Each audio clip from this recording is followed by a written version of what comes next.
Non, non, ce que je fais, simplement, je vis ma vie le plus normalement possible, mais une partie de mon cerveau est en train vraiment de passer en revue les différentes personnes possibles, la manière qu'on a aussi à un moment de regrouper des gens par catégorie, de voir, et de là naissent tout naturellement les personnages, donc ça s'est fait comme ça tout simplement.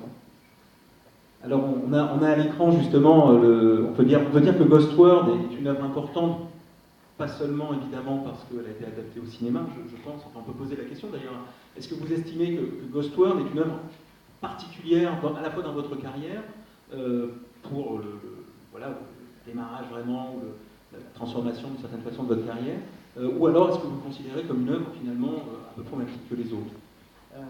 Ghost World, do you consider that it was a really important book in your career, and not only because it was adapted on screen with your script, do you think it was a really groundbreaking moment, that book that really started something for you in terms of your work? Mostly. Well, yeah, to some degree. I mean, it's certainly a book. It's probably the only book I've ever done that just has a life of its own, and people respond to the book and the movie without having any idea who I am. You know, I'm separate, and they like those two girls, sort of without me, without even thinking about me. And there's, you know, it's you know, it's something that keeps appealing to readers of the age of the two characters, which I find incredible, because it's almost like it's set in Victorian times as much as it relates to modern teenagers. There's no texting, they don't have a computer of any kind, you know, it's just a whole different world. They use a dial phone, things like that, you know, and so, but people still seem to feel some connection to it when they get to a certain age. So that's just immensely gratifying. Ben en fait, c'est le phénomène que ce soit le seul de mes livres en fait qui ait une vie propre, voilà, auquel les gens vont penser, que ce soit d'ailleurs pour la bande dessinée, pour le roman graphique, comme pour le film, sans penser à moi, voilà, sans le relier à ma personne. Et c'est vrai que c'est ce qui est particulièrement agréable pour moi, c'est que des gens de l'âge de ces deux filles continuent encore aujourd'hui à apprécier ce roman graphique. Donc ça, c'est la meilleure récompense possible sur ce plan-là. Et pourtant, c'est comme si elles étaient à une époque victorienne, voilà, il n'y a pas de texto, elles ont un téléphone à cadran, et pourtant, malgré tout, aujourd'hui, ça prend encore, ça touche encore cette génération-là, donc ça, c'est fabuleux. Donc ça prouve vraiment qu'il a une forte expérience de l'adolescence, qu'il arrive vraiment à special knowledge about adolescence. So you actually an intense special knowledge of the teenage world, which explains the ongoing success. I don't know. I mean, it was certainly a painful time for me, and I think I was hyper focused, just trying to survive it. So it's it's like a post-traumatic, it's a trauma diary of my experience. Donc bah oui, c'était, je m'en souviens très bien, c'était une période horrible pour moi, terrible, et voilà, j'y ai survécu, mais ça a été particulièrement difficile, donc forcément, j'étais très focalisé, très concentré sur mes problèmes à l'époque, donc forcément, ça se retranscrit. Alors précisément, vous nous avez dit tout à l'heure, Daniel Clowes, que l'adolescence était le moment où on décide qui on va être. C'est le moment vraiment de quel homme je veux être à cet âge-là précisément. Vous, dès l'adolescence ou même avant, c'était devenir un auteur de comics ou d'autres choses. On sait que vous êtes aussi intéressé par le cinéma. Est-ce que c'était être un artiste et peu importe le médium, ou vous aviez décidé que ça serait forcément dans la voie du comic books? You said earlier on that it was when you're a teenager that you decide who you are going to be. And at that age, did you take the conscious or semi-conscious decision of that you wanted to be an artist, first of all, but you're interested in movie making as well, in cinema? Or was it really that you decided you wanted to be a comic book artist? Was it that specific? Well, I'm not speaking for myself when it came to that, because I decided I wanted to be a comic artist when I was about 3 years old. I used to actually draw my own comics before I could read, and put little marks in the word balloons because I couldn't actually make letters, you know. So it was part of it was like the earliest language I understood. And so that's all I ever wanted to do. And working in anything, movies or any of that other stuff, it's all just sort of a fun hobby, but comics is that's my life and the thing that's important to me. And when I was 18, I think I decided what kind of comic artist I wanted to be. I think before that, I was interested in, you know, Marvel superheroes and all kinds of stuff that I read growing up. And I think at that age, I decided I want to do my own personal, you know, comics that nobody will read. Bah, en fait, personnellement, c'est à l'âge de 3 ans que j'ai décidé que je voulais être un auteur de bande dessinée, puisque je faisais mes propres bandes dessinées, et dans les bulles, je mettais des traits, puisque je ne savais pas encore écrire. Donc on peut dire que c'était vraiment mon premier langage. Et ce que donc, j'ai voulu être un artiste de bande dessinée tout petit. Ce que j'ai décidé à 18 ans, c'était par contre quel type d'auteur, de quel type de bande dessinée je voulais être l'auteur. Et parce que jusque-là, j'aimais les super-héros Marvel et autres. Et c'est à 18 ans, là, que j'ai décidé que j'allais faire mes propres bandes dessinées très particulières que personne ne lirait. Tout à l'heure, vous avez dit qu'il vous arrivait de lire des comics seulement, quand on parlait de Steve Ditko, en regardant seulement le dessin et en oubliant l'intrigue, les dialogues. Vous trouvez vraiment que c'est pourri à ce point niveau scénaristique? Okay, so the work is getting heavy now. You were saying earlier on that when you looked at Ditko or Kirby's work, that you could actually look at those pages without reading the text, without caring about the plot, about the dialogues, Do you really find the script writing that terrible in those books? No, but and I loved it as a kid. You know, now I look back, especially at the Jack Kirby Fantastic Four comics, and there's so much dialogue in every panel. They're just blah blah blah. You know, every character says something, and that would drive me insane if I were Jack Kirby during these. You know, he just has everybody jabbering away. But no, I loved the whole feel of those comics as a kid. But you know, now that I'm, you know, looking back at it, reading them at my age, it would just diminish it. It would just, you know, because the images are so incredibly beautiful and powerful and works of art, and the dialogue is fine for comics, and that they fight each other, I believe. Oui, en fait, non, pas du tout, c'est pas si mauvais du tout.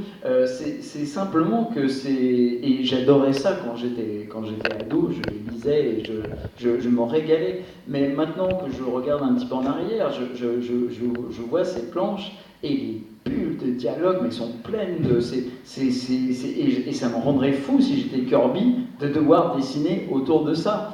Et c'est sûr que je ne voudrais pas, en gros, les relire maintenant pour ce qui est de l'histoire, parce que ça les diminuerait, alors que ces images ont une force, une vitalité, une puissance extraordinaire. Ça continue. Et bon, les dialogues eux-mêmes ne sont pas mal, donc il y a une sorte d'équilibre entre les deux. Mais bon, c'était vraiment super bavard, quoi. Alors justement, le super-héros, vous avez fait une bande dessinée de super-héros à votre façon, avec le rayon de la mort. Donc, pourquoi vous avez eu envie justement à un moment donné de faire franchement une bande dessinée de super-héros à votre façon, avec un ado aussi qui a des super-pouvoirs? Qu'est-ce que vous vouliez faire à ce moment-là avec le rayon de la mort? As we can see behind here, you decided to do your own with the Death Ray, with your own superhero. Why? Why did you go about that? At the time, I was trying to. Didn't really have an idea for a comic at the time, and I thought, what is the stupidest thing you could do? And I thought, well, that would be to do to do a real life superhero comic. That's just like, if anybody ever told me that's what they were doing, I would say that is the dumbest idea. You should never do that. And once I realized that, I thought, well, I have to do that. And so the Death Ray was actually a character I made up when I was a teenager, after I read Steve Ditko's Spider-Man, and thought, oh, I'll rip that off, and invented that costume that's obviously very close to Spider-Man. And so I tried to imagine myself at that age, the age I came up with that character, turning into a superhero, and what an awful, immoral person I would have been, and what a terrible debacle that would be. Ben, en fait, à l'époque de la conception de ce livre, je n'avais pas d'idée pour un roman graphique, et je me suis dit, mais quelle pourrait être la chose la plus stupide que je puisse faire? Et donc, je n'arrêtais pas de voir des gens qui me disaient, bah voilà, j'ai fait un comic de super-héros et tout, c'est le truc le plus débile que tu puisses faire. Et donc, tout d'un coup, ça a fait le tilt, et je me suis dit, mais c'est exactement ce que je dois faire. Donc, c'est parfait. Et en fait, je me suis rappelé quand je lisais donc, le Spider-Man de Steve Ditko à l'époque, parce que, et donc le rayon de la mort, Death Ray, c'est un personnage que j'ai inventé quand j'étais adolescent. J'ai lu le Spider-Man de Ditko, je me suis dit c'est génial, bon bah allez hop, je vais piller ça, je vais le voler. Et là, aujourd'hui, évidemment, c'était à l'époque de Death Ray, pardon, c'était la chose absolument à faire. Donc, mais avec évidemment ce regard a posteriori. Le thème justement de l'adolescence chez les super-héros est très important également. Il y avait Chris Claremont qui est invité, qui est présent au Festival Angoulême, c'est un invité aussi exceptionnel. Et lui a beaucoup traité justement de cette question de l'adolescence chez les X-Men. Justement, est-ce que ça vous a touché aussi, cette adolescence? Yeah, that the theme of adolescence among the superheroes is a theme which has been used repeatedly. And Chris Claremont with the X-Men did that. He's one of the guests of the festival. So, what is your take on that? We'll come just 5 minutes. I've never read a Chris Claremont comic in my life. Can organize a meeting. I was, I was probably 17 or 18 when those started to come out, and I was already into Robert Crumb. À l'époque, j'ai jamais lu un comic book de Chris Claremont de ma vie, et quand c'est sorti, j'avais 17-18 ans et j'étais déjà sur du Robert Crumb, donc pas du tout là. Alors, vous avez mentionné Robert Crumb, je pensais à quelqu'un aussi qui a commencé à réinventer la bande dessinée comme vous avec votre revue. Lui, c'était Rowe, c'est Art Spiegelman. Est-ce que ça a été une influence, un rival? Est-ce qu'il a contribué aussi? Est-ce que c'était une source d'émulation en ce moment où il fallait révolutionner, redéfinir ce que c'était que le comic? Another maybe possible either influence or rival at the time was Art Spiegelman with Raw, was trying to do similar things, similar experimentations, maybe different, but I mean going the same direction. Was he an influence? Was he a pain? What was the? Is he here? Not this year. They're all lined up with Chris Claremont, Art Spiegelman. They're all. No, Spiegelman was and is a huge influence. I mean, I think he's the best thinker there's ever been about comics. He had a book a few years ago of his interviews, and I think it's maybe the best book ever about what comics really are. I mean, he's so smart in thinking and talking about that stuff. And I was a big fan of Raw back in the day. I did a sort of a negative comic about Raw in one of my early comics because I was so deeply pained that I knew I would never be good enough to be in Raw at the time. So it was really my revenge, but it was based on pure envy of what they were doing and all the amazing artists in Raw. And most of the people in that magazine are among my favorites of all time. Ben oui, Art Spiegelman était et demeure une influence majeure. C'est pour moi probablement le plus grand penseur du monde de la bande dessinée. Il a fait récemment un livre d'interview qui est peut-être la réflexion la plus intéressante qui ait jamais été faite sur le médium. Donc oui, bien sûr, je lisais Raw à l'époque. Et j'en ai même fait une sorte de parodie dans l'un de mes comics, et qui était fait uniquement à partir de cette envie, parce que je savais que je ne serais pas assez bon pour être admis dans Raw, et donc j'ai dessiné ça par dépit. Justement, vous parliez de Rao comme modèle, peut-être un peu écrasant d'ailleurs, au point que voilà, on se demande à un moment si on est vraiment fait pour ça. Vous, à votre tour, vous êtes devenu un modèle aussi pour d'autres dessinateurs. Je pense à Adrian Tomine, avec qui je crois vous avez des relations, voilà, vous avez eu des relations à un moment donné assez privilégiées. Je crois qu'il vous a pas mal consulté. Est-ce que vous voyez maintenant peut-être justement comme un passeur ou comme quelqu'un qui va peut-être accompagner d'autres auteurs? Well, you were speaking of Raw as a major influence and maybe an extremely monumental reference at the time. Now, you in turn, like Arts Bigerman, have become a reference for others, namely Adrian Tomine, who consulted you on various occasions. How do you feel about this idea of actually passing on the torch of transmission? Is that something important? Giving advice to young artists, is this something that you are really interested in? Or being like Steve Ditko and close the door. Yeah. Yeah, I'm probably more like Ditko than I would like to admit. But well, you know, when I first met Adrian, we just became friends. I was amazed how talented he was at the young age. I met him when he was, I think, 19 years old, and he was just a natural. And I had spent my whole, youth trying to figure out just the basics of how to draw comics. There were no schools, there were no books, nothing.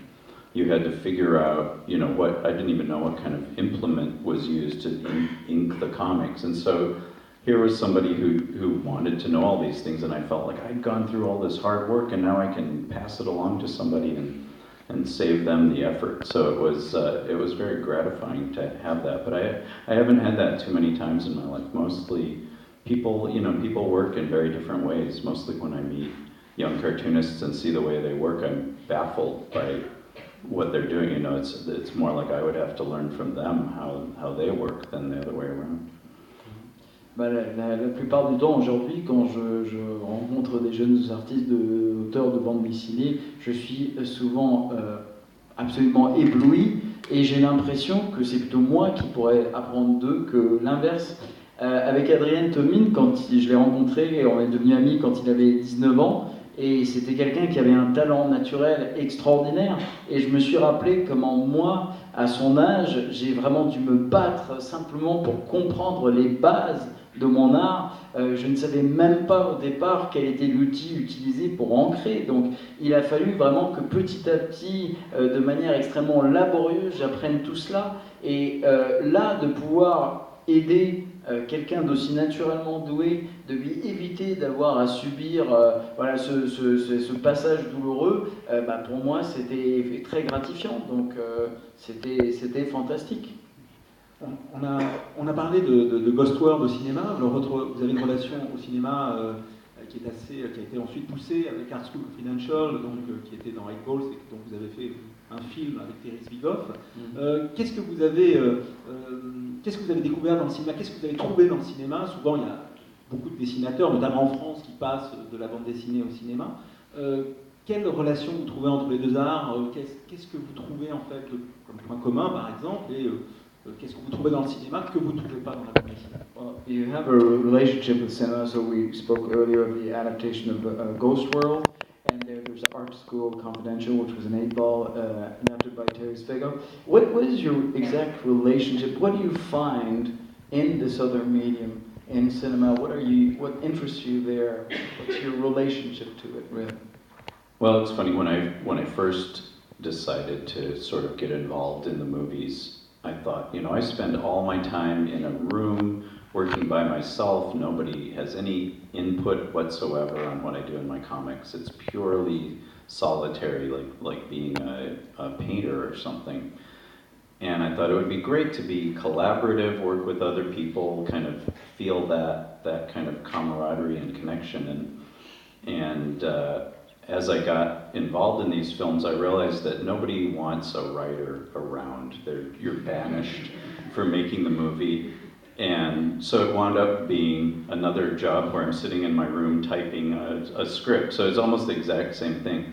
But it's, there's something, it's very different than writing a comic or drawing a comic. And it's not as satisfying in any way because you know, I have a very clear vision in my head when I'm writing what a movie might look like. And it's going out to somebody else who's going to then interpret that and change everything around. But I also really kind of love that. I kind of love to see the work reflected back and see, you know, how it turns out. But it's as I say, it's more of a hobby than a career. I don't think of it as I don't feel that's, you know, that's my life's work. It's something I enjoy doing, and it's a great way to kind of separate myself from doing comics for a while. Ben, au début, ce que je recherchais dans le cinéma, c'était quelque chose de différent au métier de dessinateur de BD, qui est extrêmement solitaire. Voilà, on se retrouve face à sa planche, on passe des heures seul, 18 heures, on disait tout à l'heure, donc je bois beaucoup, drink a lot.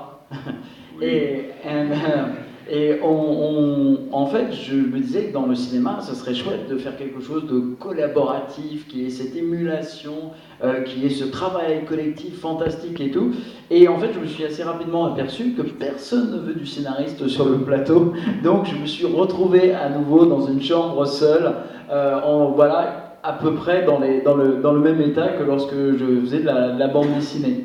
La deuxième chose, c'est que forcément, il y a une part de perte dans le cinéma qui est que quand j'écris une histoire, que ce soit pour la bande dessinée ou pour un film, j'ai une vision extrêmement claire de ce que cela va donner.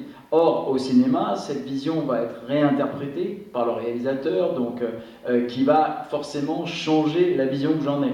D'un autre côté, c'est intéressant également d'avoir ce reflet un petit peu différent, ce retour différent, cette réinterprétation. Donc c'est aussi enrichissant. Mais pour moi, ça restera toujours un hobby.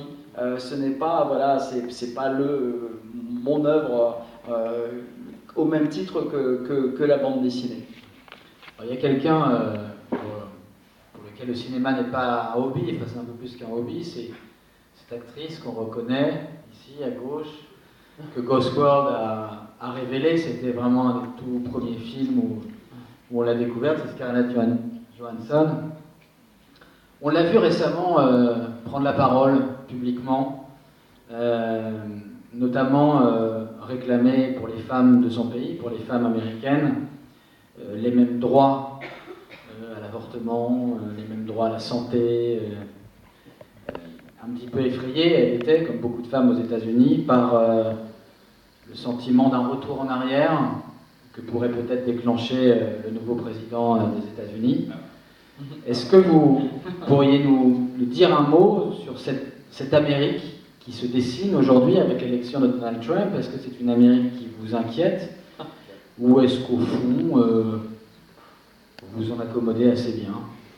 Ici, en France, en Europe, on a tendance à diaboliser, on n'aime pas beaucoup Trump, mais qu'est-ce que vous en pensez, vous, de cette nouvelle Amérique-là qui apparaît? Well, recently, for the link to the movies Scarlett Johansson, this was one of her first films, and it really brought her out into the open, and she now has made a career in cinema, and has spoken out recently on behalf of women for equality of rights on every possible subject, abortion, absolutely everything else. And of course, she appeared scared, as many women and minorities in America, considering that there's now a new president in office, Donald Trump. And what is your outlook on this new America? Is it something that you're really radically opposed to, that you will probably react to in your books, or do you accommodate yourself with it? It's his question.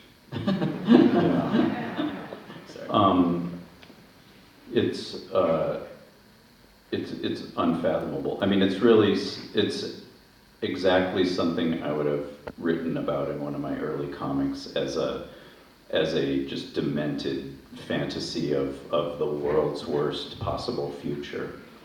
And to see it actually happen, to see it's so deeply embarrassing and painful and horrifying, and every word I can describe. And I really feel like in previous times, as much as we hated Ronald Reagan or George Bush, I never felt the need to directly address anything in my comics. I thought it was more to live through the times and assimilate my feelings about these things into my work and have it come out in these kind of subtle ways. But with this current nightmare, I feel like I'm thinking constantly about how would be the best way to address this. I don't want to say the obvious things and just sort of, hold up a sign that says the things we all know. I want to try to do something that actually,